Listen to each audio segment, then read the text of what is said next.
Romanos capítulo 2, nós faremos hoje uma breve reflexão nessa passagem.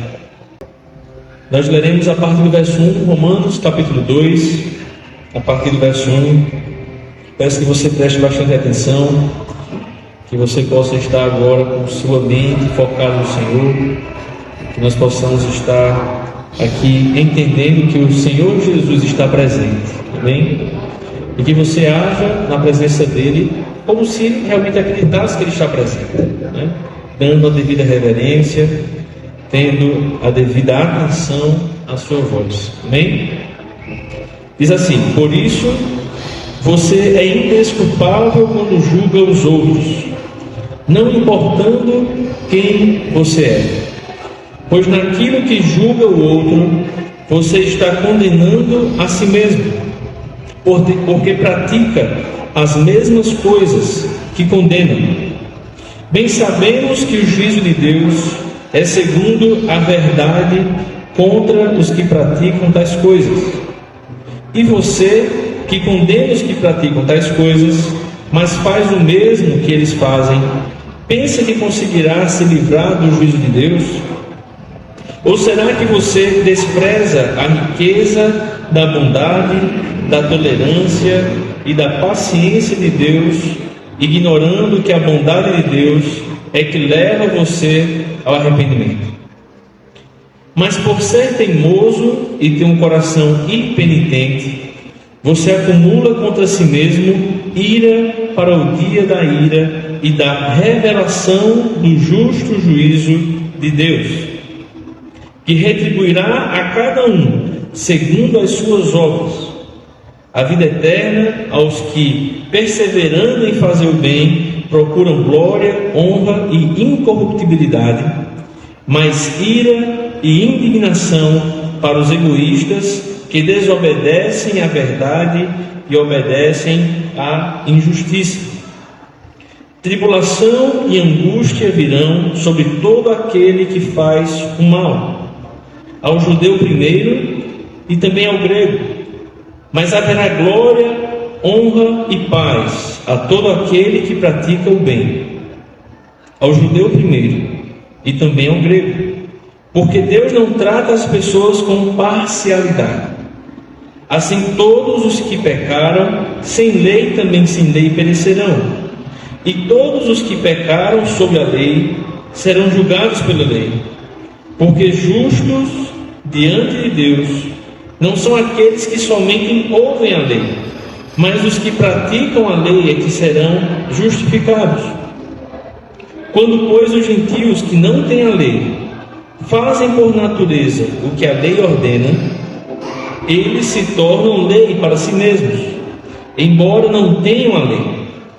Estes mostram a obra da lei gravada no seu coração, o que é confirmado pela consciência deles e pelos seus pensamentos conflitantes, que às vezes os acusam e às vezes o defendem. No dia em que Deus, por meio de Cristo Jesus, julgar os segredos das pessoas de acordo com o meu Evangelho. Amém? Gostaria de pedir para que um irmão faça uma oração voluntária nesse momento, entregando nossa consciência diante do Senhor, para que Ele fale no nosso coração e para que nós possamos estar aqui concentrados, apesar da zoada aqui fora, né? Nós possamos estar centrados na Sua voz e que Ele fale conosco em nome de Jesus.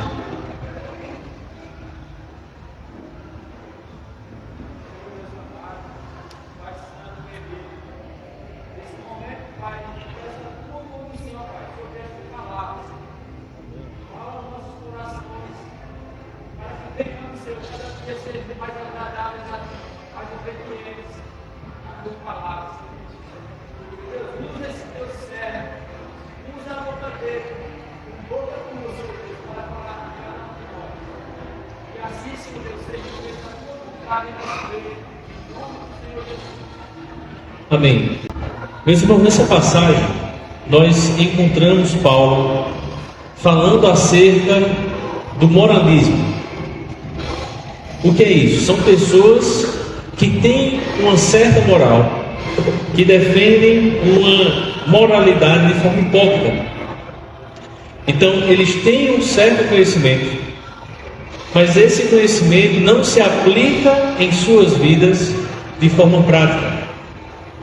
Paulo ele começa aqui, nessa passagem, se nós formos olhar Romanos a partir do capítulo 1, nós percebemos que Paulo ele está construindo uma argumentação. Ele está falando aquelas pessoas que receberam essa carta, explicando que todos os homens são indesculpáveis diante de Deus.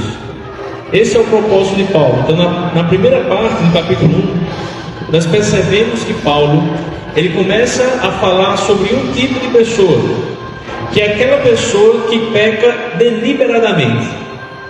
Então nós vemos, se vocês quiserem acompanhar um pouco, lá no capítulo 1, no verso 18 em diante, que existem pessoas que elas têm o conhecimento de Deus. Essas pessoas têm o conhecimento através da natureza que demonstra toda a glória de Deus, né, que existe um Criador. E essas pessoas, elas começam a se gloriarem mutuamente. Assim vai descerem. Lá no verso 21 diz assim, 1:21, porque tendo conhecimento de Deus, não o glorificaram como Deus, nem lhe deram graças, pelo contrário, se tornaram nulos em seus próprios raciocínios, e o seu coração insensato se obscureceu. Dizendo que eram sábios, se tornaram tolos, e trocaram a glória do Deus incorruptível por imagens semelhantes ao ser humano corruptível, às aves, aos quadrúpedes e aos répteis. Por isso Deus os entregou à impureza pelos desejos do coração deles, para desonrarem o seu coração, o seu corpo entre si. Eles trocaram a verdade de Deus pela mentira, adorando e servindo a criatura em lugar do Criador, o qual é bendito para sempre. Amém. E depois ele continua dizendo que Deus entrega eles aos seus desejos, às suas concupiscências, às suas paixões. E lá no verso 32 do capítulo 1, perceba que ele diz assim: embora conheçam a sentença de Deus, de que os que praticam tais coisas são passíveis de morte, vejam, eles têm um entendimento de juízo, eles não somente as fazem, mas também aprovam os que as praticam. Então é a realidade que nós vemos hoje muitas vezes, né? Essa onda LGBTQIA+, plus, G, C e por aí vai, o alfabeto inteiro. Nós percebemos que essas pessoas muitas vezes elas possuem um conhecimento da existência de Deus. Tanto é que em algumas paradas, algumas marchas de orgulho, etc., eu acho que na última, lá nos Estados Unidos, tinha uma cruz, uma pessoa pregada ali, né, simbolizando Jesus naquela cruz, e outra pessoa rebolando na frente de Jesus, sensualizando, seduzindo de alguma forma, tentando escarnecer da cena da crucificação. Então essa pessoa, claramente ela sabe, mas ela não apenas faz, como aprova aqueles que assim fazem. Então são pessoas que deliberadamente pecam, erram e têm orgulho disso. Eles amam satisfazer a carne, né? O seu Deus é o seu ventre. É a descrição clara do que Jesus, através do apóstolo Paulo, está trazendo para a sua igreja. Mas aqui a partir do capítulo 2 nós vemos um outro tipo de pessoa. Ele diz assim, por isso você é indesculpável quando julga os outros, não importando quem você é. Agora ele está trazendo outro grupo, que é aquele grupo que está fora desse primeiro que eu falei, e ele está julgando. Ele olha com um olhar julgador, mas ao mesmo tempo ele é indesculpável, porque Paulo vai dizer que ele julga cometendo o mesmo erro daqueles que estão sendo julgados por ele.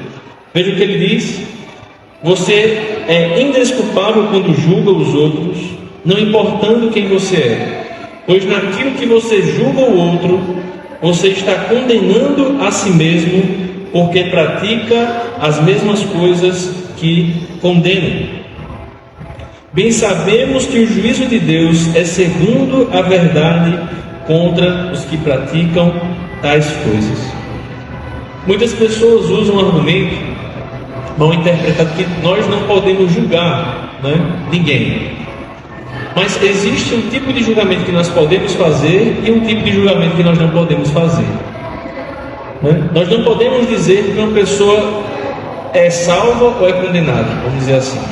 Nós podemos dizer que se ela continuar no caminho da iniquidade, se ela não se arrepender, o destino é a morte eterna. Isso nós podemos fazer.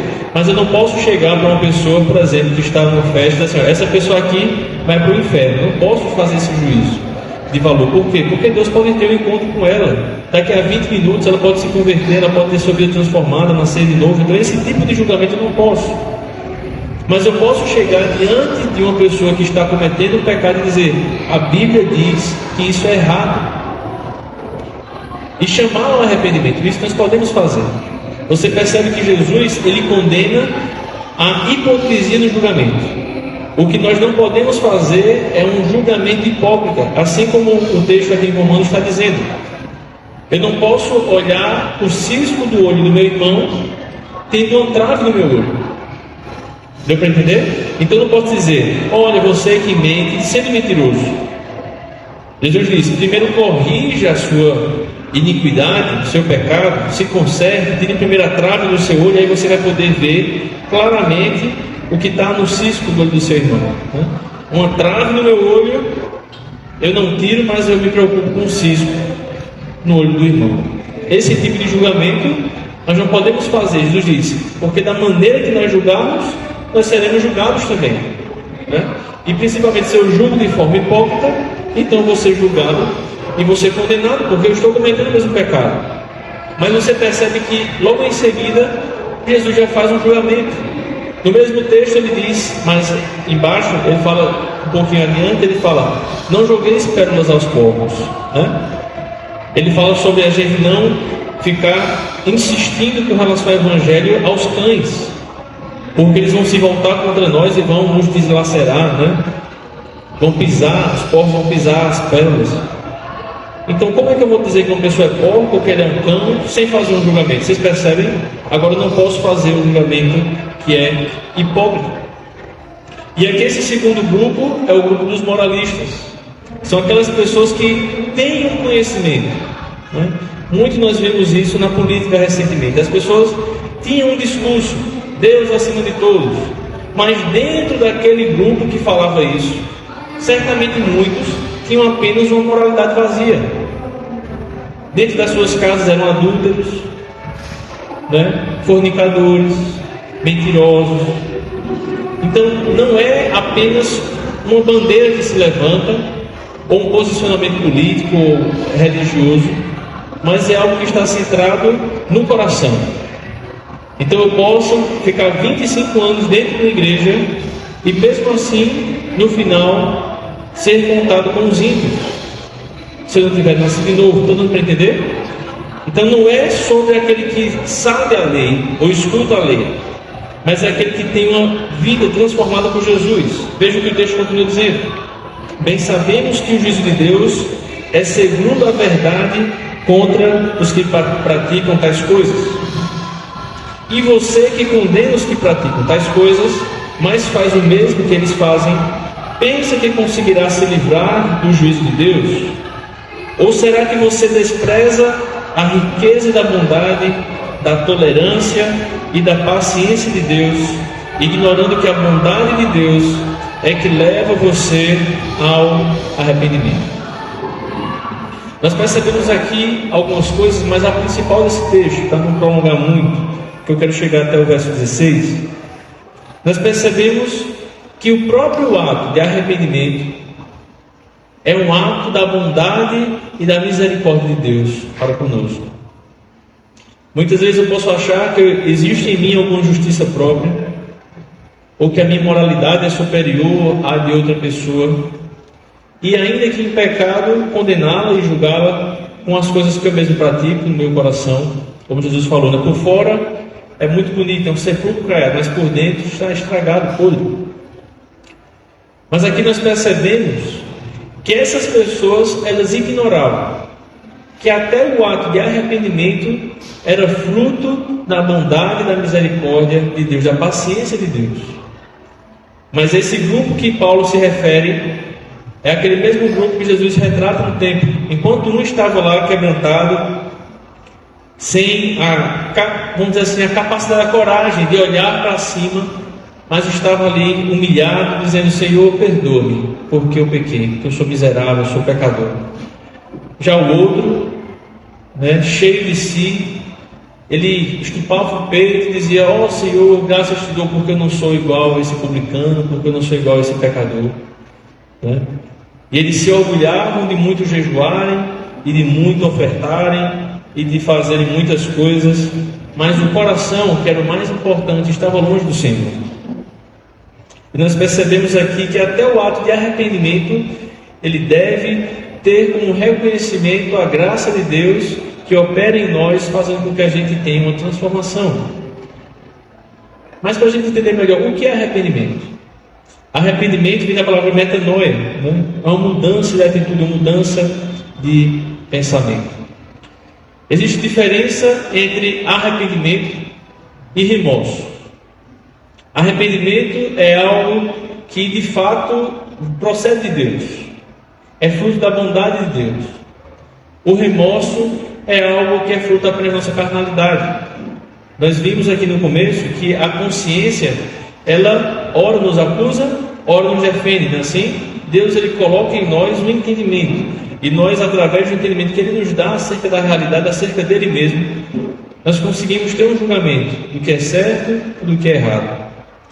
O remorso, ele me entristece. O remorso, ele faz com que a minha consciência fique atordoada. Mas o remorso não muda a trajetória do caminhar. Tem pessoas que se sentem culpadas, que muitas vezes, por cometerem um pecado, até se afastam de Deus. Ficam sem aquele desejo de orar, achando que Deus não vai ouvir, ou enfim, e se distanciam e se afastam. Mas a diferença é se essa atitude realmente de um entristecimento é um remorso ou realmente um arrependimento, vai estar no terceiro aspecto, que é a transformação, a mudança. É dar meia volta. Eu estava indo por um caminho, percebo que estou errado, o pecado entristece a minha alma, e aí eu mudo a trajetória. Mas aí eu posso ficar me entristecendo, chorando, lamentando, continuando constantemente na mesma prática, sem mudar. Aí isso já não é arrependimento, o nome disso é remorso, é culpa. Verso 5: mas por ser teimoso e ter um coração impenitente, você acumula contra si mesmo ira para o dia da ira e da revelação do justo juízo de Deus. Perceba que muitas vezes as atitudes erradas dos ímpios, elas não vão ter uma resposta imediata aqui na terra.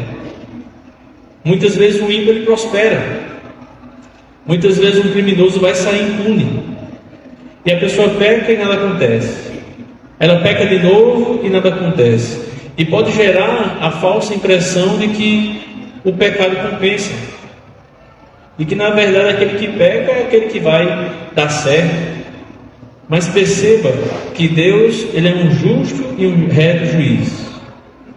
Ele não apenas muitas vezes pode pesar a sua mão nessa realidade que nós estamos vivendo. O castigo pode vir, cometo um crime, então posso ser preso. Pode haver uma certa resposta aqui. Mas perceba que a iniquidade ela vai sendo acumulada contra a pessoa que vai cometendo deliberadamente contra Deus a sua iniquidade, para o dia da ira, da revelação do justo juízo de Deus. Jesus, na sua vinda, ele mesmo disse que não veio para julgar o mundo, mas para salvá-lo. Jesus hoje, ele oferece os seus braços abertos como advogado. Mas na sua segunda vinda, ele não vai vir como um advogado, ele vai vir como um juiz que vai julgar os vivos e os mortos. Nós percebemos que quando ele vier, toda iniquidade, toda injustiça será pago. Ele irá julgar cada um conforme as suas obras, é o que diz o verso 6, que retribuirá cada um segundo as suas obras. A vida eterna aos que, perseverando em fazer o bem, procuram glória, honra e incorruptibilidade, mas ira e indignação para os egoístas que desobedecem à verdade e obedecem à injustiça. Tribulação e angústia virão sobre todo aquele que faz o mal, ao judeu primeiro e também ao grego, mas haverá glória, honra e paz a todo aquele que pratica o bem, ao judeu primeiro e também ao grego, porque Deus não trata as pessoas com parcialidade. Perceba que não é o ato da pessoa buscar glória, honra, fazer o bem, buscar a incorruptibilidade, que faz com que ela seja salva. Paulo não está definindo aqui a salvação pelas obras, não é isso. Lá no capítulo 1, inclusive, ele diz que o justo viverá pelas fé, no verso 17.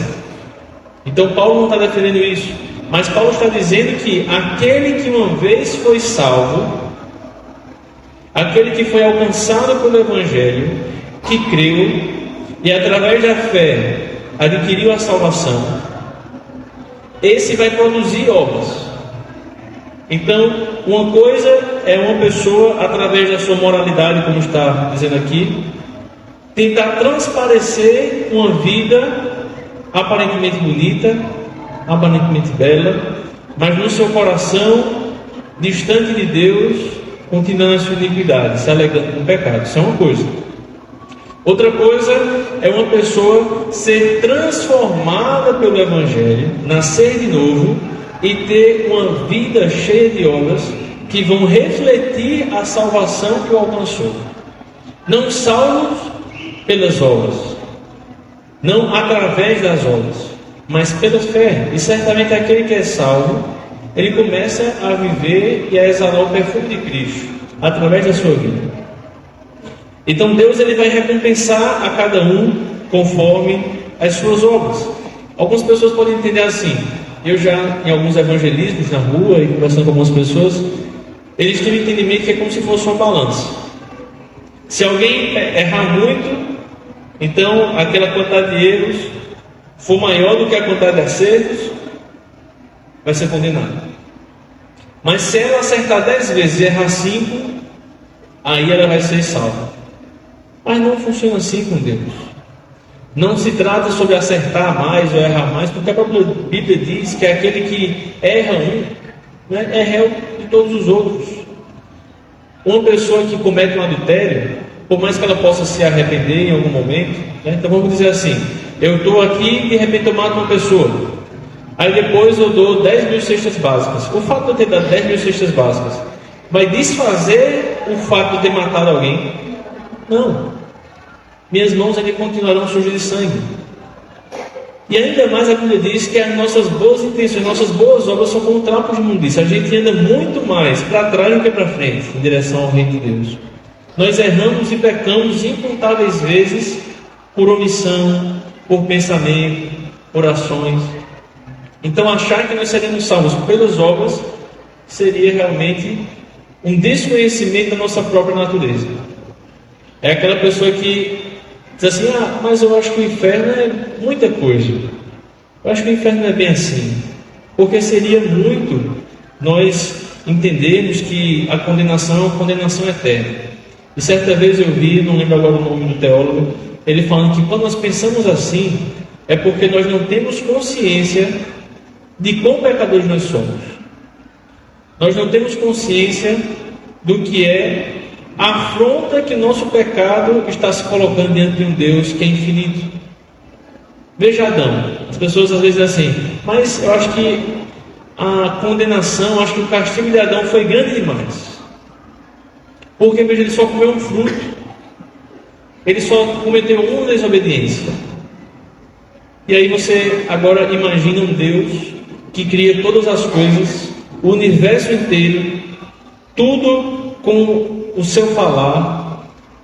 E aí de repente ele dá uma ordem a um homem, e esse homem se acha no direito de desafiar esse Deus infinito. Será que é pouco? Deus ainda disse que no dia que ele comesse do fruto ele morreria. E nós percebemos que Deus deu tempo, para Adão. Não matou de imediato. Nós sabemos que o tempo para Deus é um dia, com 1000 anos, enfim, não estou falando acerca disso. Mas você percebe que ele ainda teve a oportunidade de não ser dizimado naquele instante que poderia ter acontecido. Ele foi expulso do Éden, mas poderia ter morrido ali instantaneamente. E quando nós vemos aqui essa questão de Deus retribuirá a cada um segundo as suas obras, eu quero também trazer um esclarecimento para os irmãos, que depois que nós temos um relacionamento com o Senhor, depois de nós estarmos na sua presença, depois de nós termos sido transportados do reino das trevas para o reino do Filho do seu amor, não estamos mais debaixo de um tipo de juízo que estará diante dos ímpios. É diferente. O julgamento que nós vemos lá em Apocalipse, quando abrem-se os livros e as pessoas são julgadas conforme as suas obras, pelo bem e mal que fizeram, existe o julgamento que é para condenação. Mas aqueles que estão em Cristo Jesus já passaram da morte para a vida, Nenhuma condenação há para os que estão em Cristo Jesus. Porque estou bem certo de que nem a morte, nem a vida, nem anjos, nem principados, nem coisas, nem força do presente, nem do porvir, nem poderes, nem alturas, nem profundidades, nem qualquer criatura poderá nos separar do amor de Deus que está em Cristo Jesus. Mas as nossas obras, como Paulo fala, elas serão julgadas diante de Deus, para recebermos o galardão, porque Deus é galardoador, Então aquele que fez receberá a recompensa das suas atitudes. Mas se nós não fizermos, ou fizermos da forma errada, com o pensamento no local errado, seremos julgados. E aí o texto diz que as nossas obras poderão ser queimadas, assim como palha, como feno, e se transformarão em cinzas. E nós seremos salvos, sim, como Paulo diz, ainda que pelo fogo. Diante de Deus alguém pode aparecer com uma joia na mão, e outra pessoa só com fumaça, salvo, mas sem galardão nenhum. Então esse tipo de julgamento. Mas aquele que está diante de Jesus, a culpa do seu pecado já foi imputada em Jesus. Jesus se torna pecado por nós, e nós nos tornamos justos por meio do seu sangue. Vamos continuar, estamos perto de encerrar. Deus não trata as pessoas com parcialidade. Assim, todos os que pecaram sem lei, também sem lei, perecerão. Algumas pessoas têm a ideia, um professor de história que eu tive, ele questionou a questão da salvação, e ele dizia assim: mas como é que vai acontecer a condenação de uma pessoa que nunca ouviu falar a respeito de Jesus? Nós sabemos que o cristianismo diz que as pessoas são salvas através do nome de Jesus, que se não for por Jesus, ninguém vai se salvar. Mas e uma pessoa que não teve a oportunidade sequer de ouvir? Então, imagine lá, em 1400, não tinha nenhum português aqui no Brasil, ainda não tinha chegado a palavra do Senhor Jesus, através daquelas primeiras viagens ali. Beleza, e os índios que estavam aqui, que não tiveram essa oportunidade? Como vai ser a questão do julgamento deles? Então eles estão salvos por serem inocentes, assim que a Bíblia diz, sim ou não? O que é que Paulo ensina aqui? Ele já começa a falar a partir do capítulo 1. A resposta é não. Por quê? Porque Deus colocou no coração do homem a sua lei. Então, quer seja indígena, indiano, em qualquer lugar do mundo, todas as pessoas têm no coração esse senso de certo e errado. O ateísmo não é um problema intelectual, é uma questão moral. Não crer em Deus não se trata apenas de algo assim que é inteligível, não é isso. Por quê? Porque Romanos capítulo 1 diz que Deus revela do céu a sua ira contra a impiedade. Nós percebemos que Deus, Ele manifesta os seus atributos invisíveis através das coisas que são visíveis. O texto 1 no versículo diz assim: porque os atributos invisíveis de Deus, isso é, o seu eterno poder e a sua divindade, claramente se reconhecem desde a criação do mundo, sendo percebidos por meio das coisas que Deus fez. Por isso, os seres humanos são indesculpáveis.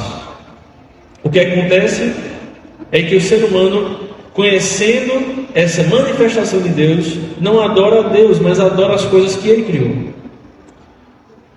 É como se alguém encontrasse num deserto um óculos. E a ciência fica querendo explicar e dizendo: olha, esse óculos aqui, na verdade, ele foi formado através de combustão e oxidação, processos que foram aleatórios, formaram de repente um calor muito quente, atingiu ali aquela região, o metal estava próximo, de repente o metal foi se agrupando e formou um parafuso, e o parafuso, ele de repente encontrou um outro metal e foi rosqueando e formou aqui a haste do óculos, e de repente caiu um raio na areia e formou o vidro, e o vidro encaixou perfeitamente dentro da armação do óculos. Esse óculos aqui é uma coisa que foi criado através do acaso. Durante milhões e milhões de anos, processos aleatórios e espontâneos formaram esse óculos que está no meu rosto. É algo até cômico, né? Mas nós sabemos que o corpo humano, as reações que ocorrem, a natureza, são extremamente mais complexos que um óculos como esse. Mas as pessoas negam ainda a manifestação de Deus, não reconhecem. Mas você percebe que em todos os povos, em todos os locais do mundo, todas as pessoas sempre se inclinam à adoração de algo. O ser humano, ele tem essa tendência, essa pulsão por buscar alguém que é maior do que si. Mas hoje o humanismo está tentando iludir as pessoas com uma falsa ideia da inexistência de Deus. E veja o que o texto diz: assim, todos os que pecaram sem a lei, também sem a lei, perecerão. O texto está dizendo: aqueles que pecaram sem a lei serão inocentados. Não é isso. Mas se você pecou sem a lei, você vai ser condenado sem lei. É basicamente isso que vai acontecer. Porque justos diante de Deus, vejam, são aqueles que somente, porque justos diante de Deus não são aqueles que somente ouvem a lei, mas os que praticam a lei é que serão justificados. Então, muito se tinha com relação aos católicos, né? Sou um católico nominal, sou um católico não praticante. Então, o que é um católico não praticante? É aquela pessoa que o pai já foi católico, ou a pessoa se batizou quando era criança, e aí ia muitas vezes, ou uma vez perdido na igreja. Então tinha aquela tradição, mas não era realmente assiduamente católico. Era só nominal, era não praticante. Hoje em dia, infelizmente, já existem protestantes não praticantes. E por aí a gente vê como é que as coisas estão sendo relativizadas. Mas isso serve de alguma coisa? A resposta de Paulo é não. Porque justos não são aqueles que ouvem, não é aquela pessoa que vai e senta numa cadeira, num culto, numa missa, não é isso que serve. Mas aquele que pratica a lei é que serão justificados. Eu já expliquei, não é o ato de praticar que faz a pessoa ser salva, né? Mas é uma consequência. Quando, pois, os gentios que não têm a lei fazem por natureza o que a lei ordena, eles se tornam lei para si mesmos, embora não tenham a lei. Estes mostram a obra da lei gravada no seu coração, o que é confirmado pela consciência deles e pelos seus pensamentos conflitantes, que às vezes os acusam e às vezes o defendem. Então, existe um grau de consciência. As pessoas naturalmente vão ter uma inclinação para saberem se aquela atitude que elas estão fazendo é certa ou é errada. Mas até essa consciência, ela pode ser abafada. Certa vez aconteceu um relato de um homem que, por R$3.000, ele foi contratado para matar alguém. Então ele chega, dá 7 tiros naquela pessoa, ela morre.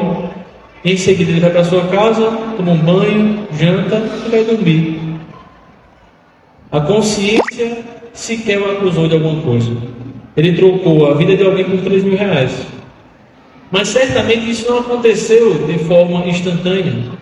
A consciência dele vai sendo quebrantada e cauterizada dia após dia. Então a pessoa comete um pecado. A consciência diz: não faça isso. Aí depois a pessoa comete de novo. E depois comete de novo. Daqui a pouco se acostuma.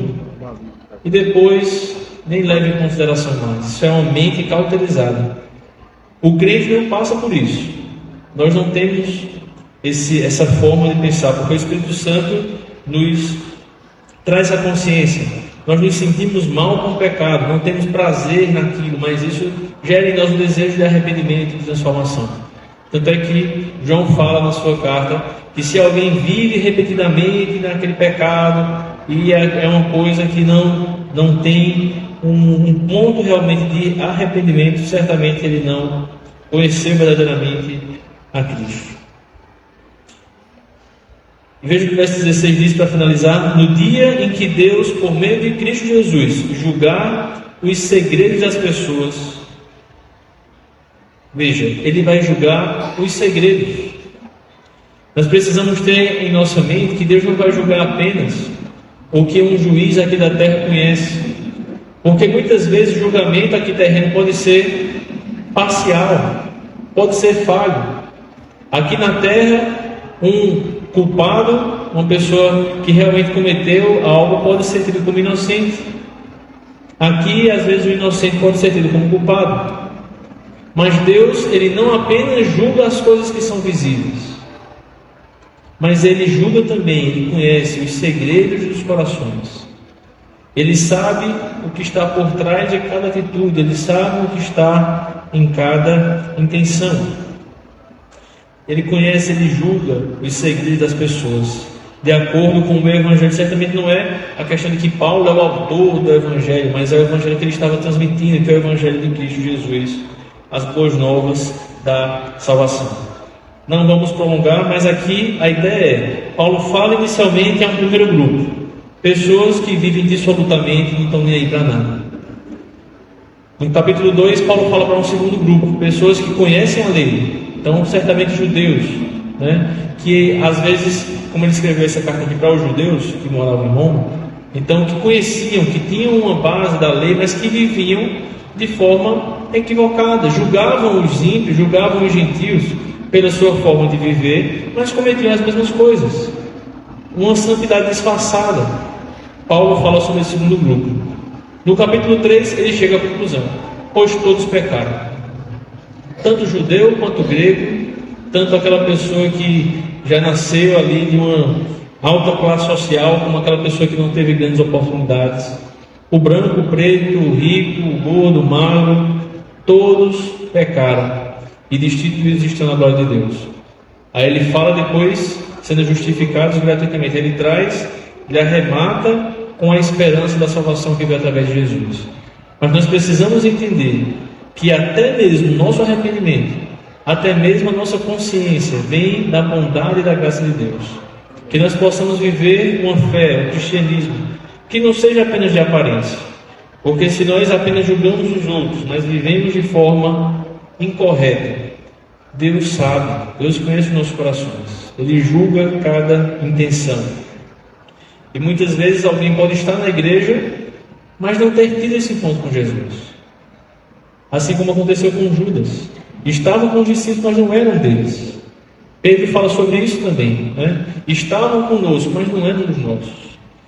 Alguém não perde a salvação, A pessoa na verdade nunca foi salva.